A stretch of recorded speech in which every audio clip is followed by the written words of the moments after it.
Welcome to Salt of the Earth Farm Stories, where the heart of farming comes alive. John Howard was incredible. He walked into the Radio Current Affairs offices and said, "You're Libby." I said, "Yes, I am. How do you know me?" And he said, "Oh, I like to do my homework." G'day and welcome. A quick shout out to the music you're hearing. What a Life from Danny Fegan, a past guest and a damn good storyteller.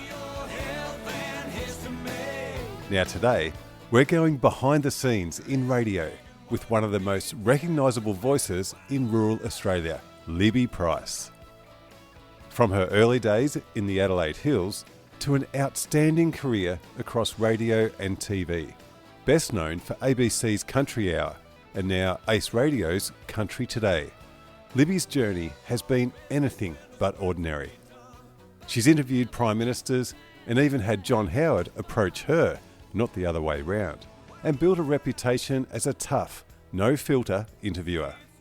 But it's not all highlights. And they were driving into a huge explosion of flames, and the car in front of him just wasn't there when the flames disappeared. It was just gone.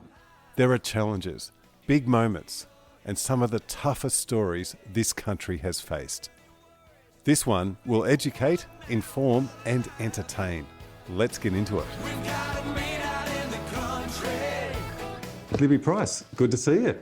Great to see you. And I'm going to preface this by saying I'm so impressed with your research. Well done. I know more about me than I did before. Well, Libby, your voice has been out there for us all to hear for a long time. Guess I don't Google myself. Libby, I want to go back a few years, Yes. just a few. Where did you grow up? I was born in the Stirling District Hospital in the Adelaide Hills and grew up around there. Went to primary school there and fairly sort of upper middle class upbringing, and went to the private school that my mother went to and my sister went to and hated that. So I persuaded my father to let me go to a co-educational school that was very groovy. We wore desert boots and... Did you? Yes. And what are they called now? Corduroy jeans. And yeah, that was great. And I love school and education and wanted to be a vet, but just couldn't get physics and chemistry. So then I thought I'd like to be a photojournalist, like my grandfather always bought the National Geographic, and I'd look at the fabulous photos of animals because I am animal obsessed. As you'll... I'm learning that. Yeah, so we've got two dogs sitting with us. Yes, we better introduce Roger and Audrey. Yes, Roger's a Labrador Kelpie cross. He's a hopeless Kelpie. He's terrified of livestock. And Audrey is a 13-year-old Jack Russell that's rather deaf. Right. Well, Roger's very friendly, and we might hear Roger's tail banging the microphone shortly. Did you grow up on the land at all? Were your folks on the land? No. Dad was a printer. We did grow up with Roger, leave him alone. You might just have to pat him until he goes back to sleep. We did grow up with horses. It was a classic case of a friend of the family's was very horsey. Dad knew nothing about horses. He bought my sister a pony. I then got it and I became obsessed and she didn't. So that's been my life obsession. The first year out of school, I did a year of teachers' college. And when I did at Orange? No, that was in Adelaide. Right. And after my first prac teaching, I decided that was a really bad idea. Then I went to England and did my British Horse Society Assistant Instructor Certificate in horses. And then I came back. I was a bit at a loss of what to do. So I went off polo grooming, which was pretty rough. Polo grooming? Yes, so you're the one that drives the truck, that carts the horses around, then saddles them up, that feeds them while the wealthy polo players go and stay in nice hotels and you just hand them the horse. So, but it was a great way to see southwest Australia. In fact, that's not true. I went up as far as Gundawindi. Right. And I thought, I've got to do something where I can still have my love of horses. So I thought I'll go to Orange Ag College. They had what was called then a farm secretarial course. They then changed that to rural administration. And the idea for most of us young girls was to marry a farmer. How'd you go? Not so well. But it did... Oh, look, it's raining. How wonderful. Perfect. It did get me a bit of a start in agriculture, and I then got a job with the ABC in the rural department. So that's really where it all began. and I found where I should have been all along. So I was very fortunate. I married a working class Londoner instead. Did you? Yes. Sat next to him on a plane, and that was the beginning of a wonderful relationship until we divorced. Oh, right. I had 2 children, Right. and we're still very good friends. So hang on, you met on the plane. Yeah. You're going to get very personal here, aren't you? Well, this is interesting. Well, I Sparked a was little bit of working for the interest. ABC in Perth, Yeah. presenting the Country Hour there Did you in the do a mid-80s. cadetship over there, was it? Yes, yeah. But very quickly within the cadetship, it was only 12 months before I was presenting the Country Hour there, which I did for several years. And the man who was to be my husband worked for the Wool Corporation, ironically, because he knew nothing about agriculture, but he was in the property division, and he used to fly from Melbourne to Perth all the time.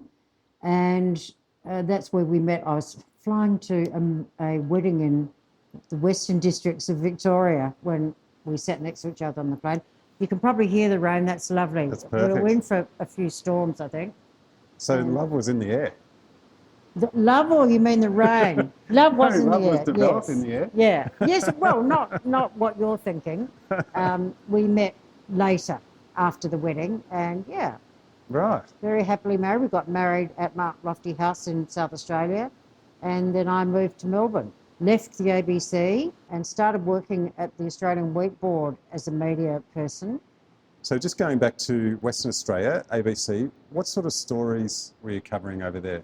It was an interesting time because the departments of agriculture were still very much the agronomist to go to. So we used to do a lot more interviews with government agronomists.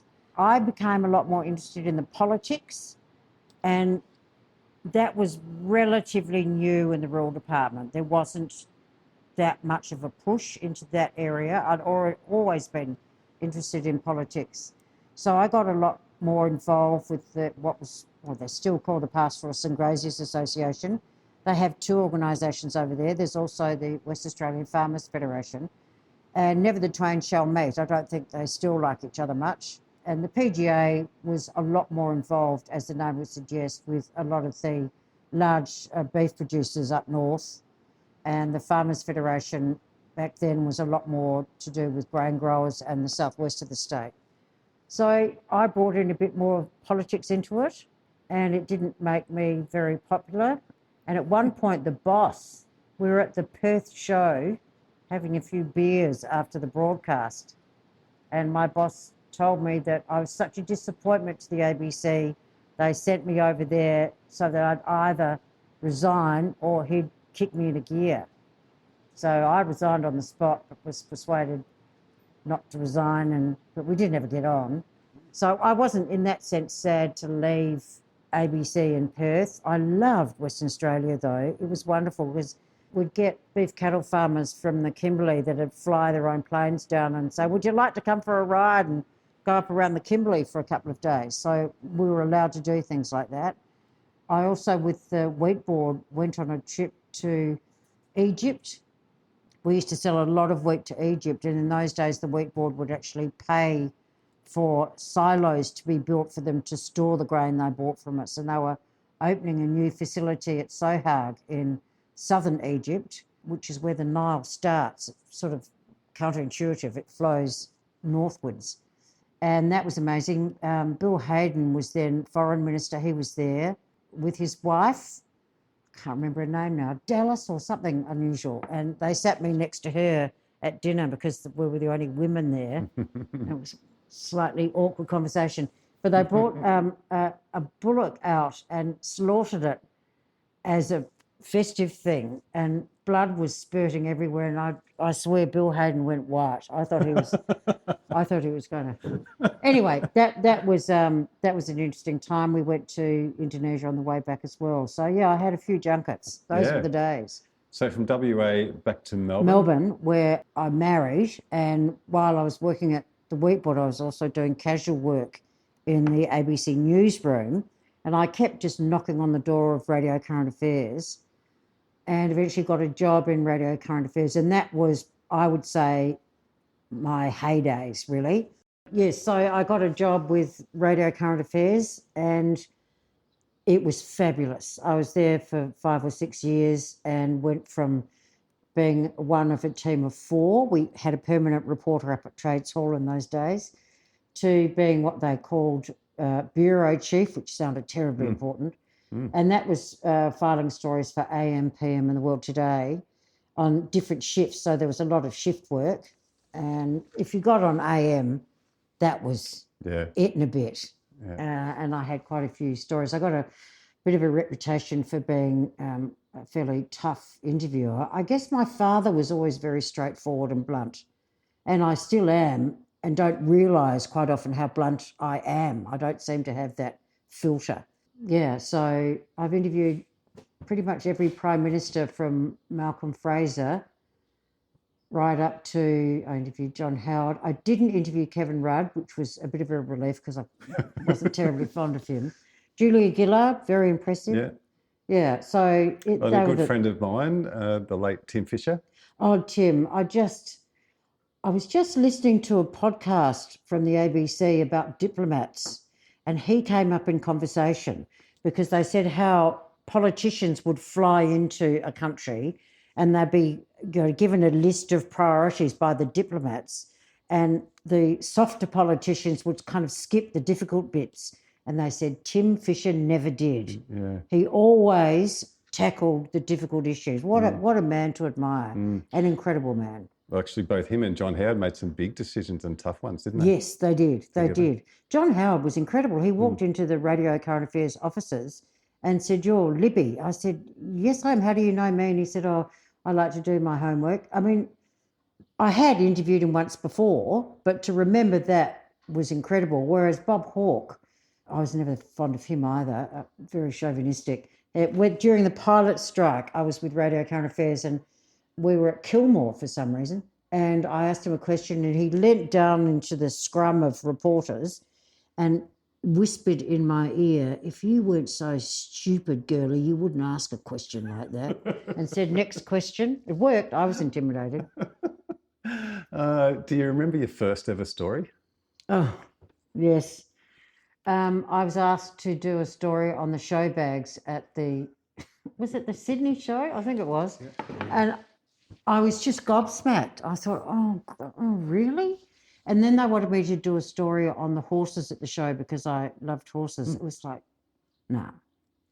So I was a slow learner to start off with. I kind of assumed we'd be trained and told more what to do rather than have to hit the ground running.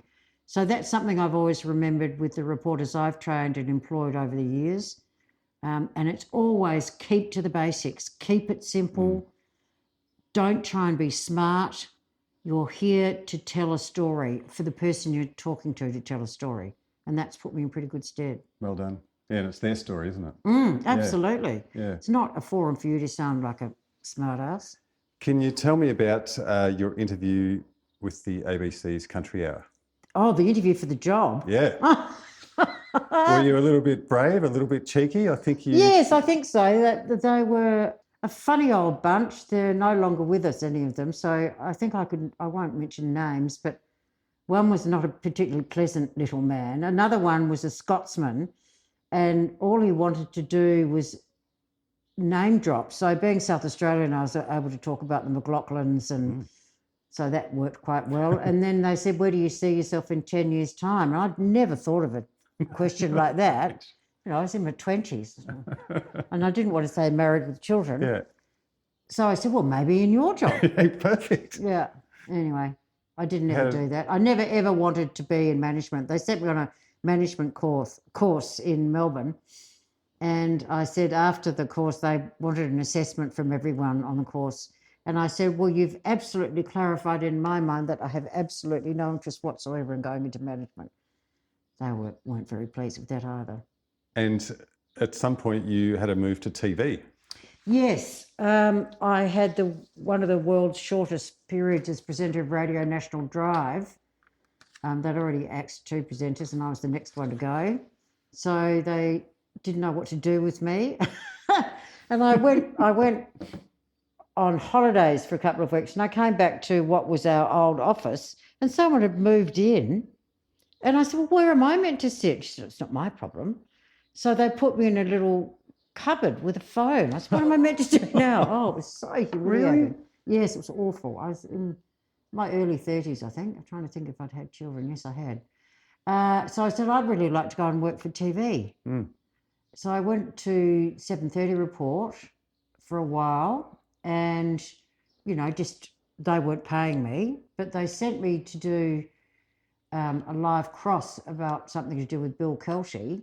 And on the basis of that, because once you've worked in radio, you can time out really quickly, you know how to stick to the point. I had to borrow a jacket and someone else's makeup. As you can see, I'm not big into dressing up. So, and on that basis, I got a job and worked for 7:30 Report for 3 years. But I'll be honest, I didn't really enjoy it as much as I thought I would. How was it working with Kerry O'Brien? It was Kerry's Way or the Highway, and they'd started a new national program with him as the presenter, and they wanted it to be really heavily produced. So we went everywhere with the field producer.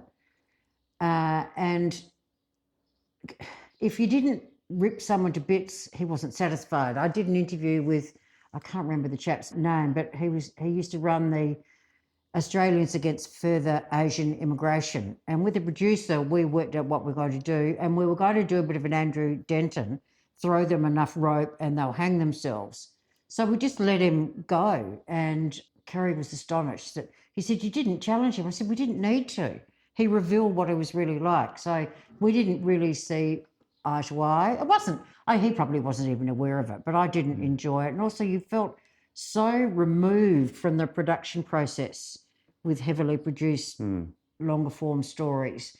And I just missed being able to do a good, solid interview. You had to have everything in a 10-point plan written before you left the office. So I thought it was rather contrived. And there were also he went through executive producers at a rate of knots. There were 4 in the 3 years I was really? there, yeah. In Melbourne, yes. But those days, like TV was pretty cutthroat too, and you had to do what you had to do to get that lead story and beat the opposition, didn't you? Yes. I then moved to news and I preferred that because I preferred that sort of pressure and it was short and sharp without this interference from everybody else. So yeah, I really enjoyed TV news. Then my marriage broke up and I decided to sort of try to semi-retire, which didn't work terribly well. Not semi-retire, that's the wrong expression. Yeah, slow down. Yeah. And spend more time with my children. I mean, I was a single mother, so it was pretty hard. So I went back to more or less freelancing. And then I tried to get back into the rural department. And this is quite a funny story. Hopefully he won't be listening. The head of the rural department was from Adelaide as well and lived in the Adelaide Hills and used to catch the same bus back up to the hills, which took over an hour in those days before the freeway. And we were the tough private schoolgirls up the back of the bus throwing things around. And he was a bit younger than me from the Catholic school that we wouldn't talk to. That's just very Adelaide. And then he is head of the rural department. He said, I remember you on the bus. I Really? went, oh, no. Anyway, it never went terribly well. And he just said, you're overqualified. So I took things into my own hands and went to the state manager of radio and said, this is ridiculous. So anyway, I got back in, but he never liked me. You got back into radio and into Into country the rural hour? department, the country hour. Yeah. And how long were you with the country 12 hour? years. 12 years. And he said I wouldn't last. So Wow. there you go. I loved it. It was great. Ever regret leaving TV? No, never. Radio's my love. Right. I made 2 documentaries with my father. He was a man that could do anything, just about. A world champion yachtsman. He then went into flying planes. He was a bit like Toad of Toad Hall. Anything shiny and new he liked. And he bought himself a camera at Channel 7 in Adelaide, was selling gear. So he bought a little outfit and a little editing machine and taught himself how to do it. So we did one on my second cousin, Ronald Farron Price, who's a concert pianist, who's now 96, so no longer. Still alive? Yeah. Wow. Yeah, so no longer playing. And then another one on a very well-known South Australian landscape painter, David Dryden. So that one, actually, Ronald went to where the ABC bought it for a piffling amount. The Dryden one, which was much better, didn't. But anyway, we had a good time. Nice. With the Country Hour, you're covering state and national stories in rural communities. What did that teach you about farmers in particular? Well, I'm probably going to sound rude. I do think that they can get caught up in a little bubble and not fully understand that they have a product they're producing that they need to sell and be aware of. That's a bit harsh, isn't it? I did go on a trip with the International Agricultural Journalists Association to Norway, and that was incredibly telling because being a wealthy country from oil, but also a country going back with the agriculture for many centuries, it's a belief in the culture of farming. So they have a dairy farm in the Arctic Circle the government pays for just to keep one going. Sure, the cows don't like it much. And a lot of the farmers are heavily subsidised. So from that point of view, we are truly probably one of the only agricultural systems in the world that isn't subsidised, or, as you say, somewhere like India, where the government will act very quickly to impose tariffs if there's any political unrest. So that makes it a lot tougher. The other thing I've learned about farming is how much it's advanced since I started rural reporting. That's extraordinary. If you think that the wheat price is still about the same as it was 30 years ago, they've managed to still make money out of it by increasing the productivity. And if you look at what farmers are doing in the Mallee, that was considered marginal country. They've had fabulous rain again today, I think. Good. So that is incredible. And even the wool industry used to be a whole lot of crusty old blokes in tweed coats running it. I mean, the floor price was a stupid concept that had to, if they'd been sensible about it, but they just kept pushing the floor price up and up. They got greedy over it. And I thought John Kerrin was an incredible Labor agriculture minister. They're not good at agriculture ministers for obvious reasons. And he did an incredible job at saying to the industry, this can't keep going. So you do learn a lot over the years, but I do worry a little that if they don't like to hear bad news, they don't listen. And I just did an interview today with Roger, get down. Roger's trying to give Darren kisses, with a fertiliser supplier in Horsham. And he said farmers are waiting for the fertiliser price to go down. And within 15 minutes of someone saying the price is going to go down, he'll run out. And it's just, you've got to make decisions. You can't sit on a wing and a prayer. Yeah.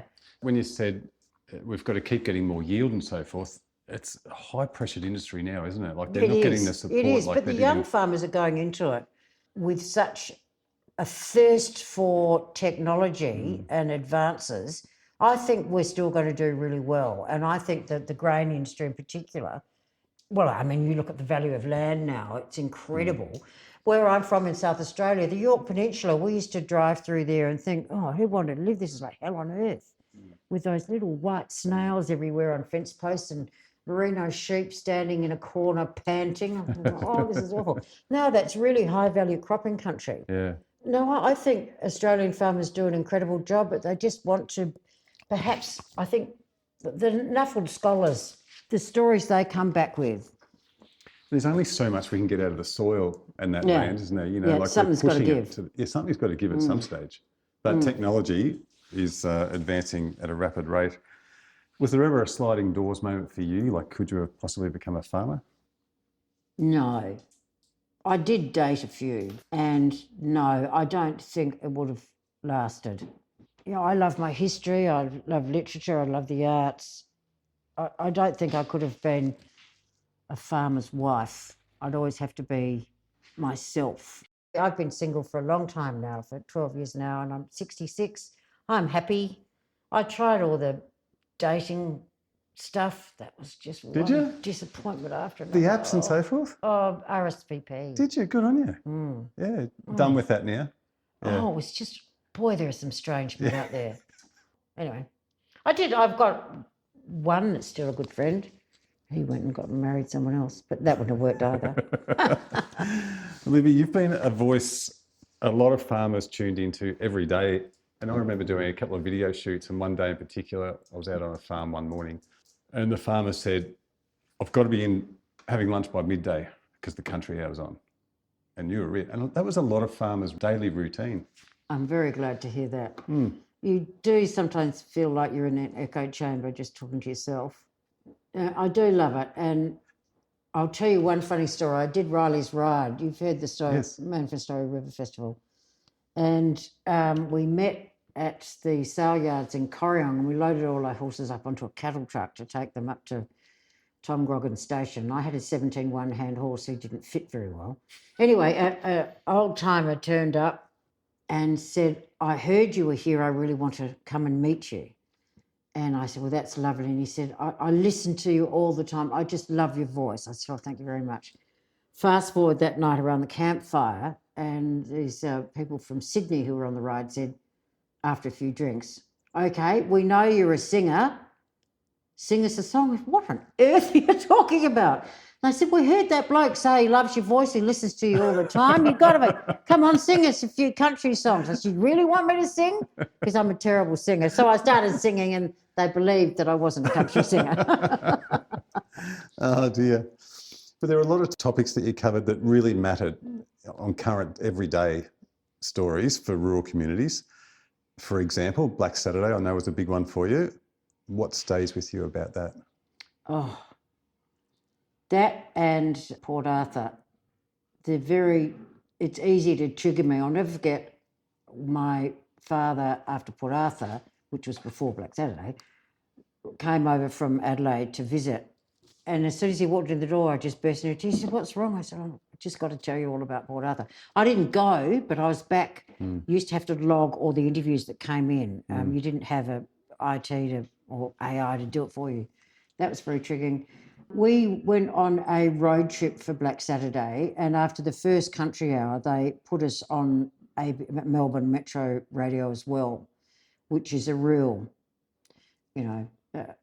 tick. And we ran for 2 hours, not one. And You're doing live interviews? yeah, there was all live then. The country hour still is. And I'll never forget Alex on the oval. There was still ash falling on us, and a notice board there with photographs of people. If you've seen this person, let us know. And people were dropping off things that they thought were helpful. There was a huge pile of mobile phone chargers. And one bloke that I spoke to, elderly gentleman, I'm sure he would have passed by now, but he used to take some of the kids to play golf once a week. And there was a young boy about 12 years old, and he'd do 9 holes with his kid and show him how to play golf. And then he'd take him to the Coke machine in the golf club and give him a Coke to take home. And the whole family died. And stories of one person trying to escape Kinglake. Actually, Marysville was the most spooky one, because you walked in and drove in and there'd be one perfectly fine house, and then the rest of the street was gone. But this Kinglake person, they went with their neighbours. They said, let's go, we'll try and get out, because there's only one way in and one way out. And they were driving into a huge explosion of flames, and the car in front of him just wasn't there when the flames disappeared. It was just gone. So they turned around, and by the time they got back, they were just on the rims of their wheels. There were no Really? tyres left. So this car that disappeared, that was only like 100 metres in front of them? Yeah, gone. It just disappeared? Yep, whole family. The stories that we were getting as producers, because we were all hands on deck for that. I was actually at a horse competition in Ballarat when it started. And so I drove all the way from Ballarat, dropped my horse off on the peninsula where I used to keep it, into where I lived in Melbourne, straight into the office. And we just worked flat out. And the stories, one woman rang up and said, in tears, and said, I can't get my mother on the phone. She rang me and said she'd left with the good crockery on the front seat. We can't find her. And then the next thing a report came in that a woman had been found dead in a car with a crockery. And we had to deal with that. And a lot of that stuff didn't go to air. And I've got to say, the most marvellous broadcaster for those situations was John Fane. I didn't Yeah. always agree with John. Yeah. Very kind-hearted person. I just found he used to sort of like a dog with a bone and get to the point where it's so aggressive, and as if a politician was suddenly going, "Oh, you got me," and spill their guts. You know, he's just going, "John, back off." But in those sort of situations, his heart and soul was in it, and he was a marvellous man, because we worked on the same floor. The rural department was on the same floor, 774, so we all knew each other really well, and I became really good friends with Red Simons, who was just over the boards. You know, he could hear what I was saying because I've got such a loud voice. So he was used to come over for a chat. So yeah, they were great days. Yeah, those disasters. Now, when there are fires, I always say to people, don't stay, leave now. Because you speak to a lot of people that have gone through, that have survived the fires, and they said they'd never do it again. They would just go. We learn a lot, and I hope we've learned a lot from those fires. Oh, you still see, mainly in other states, people running around with footy shorts and thongs on. I'm just like, oh my God, please. Well, that's part A with Libby Price. What a journey already. In part B, we go deeper. We pick up right after Black Saturday and ask the big question: how do you report on tragedy and stay human? There are raw moments, plenty of laughs, some incredible behind-the-scenes stories, and Libby's take on journalism, farming, and life today. Make sure you come back for part B. You won't want to miss it.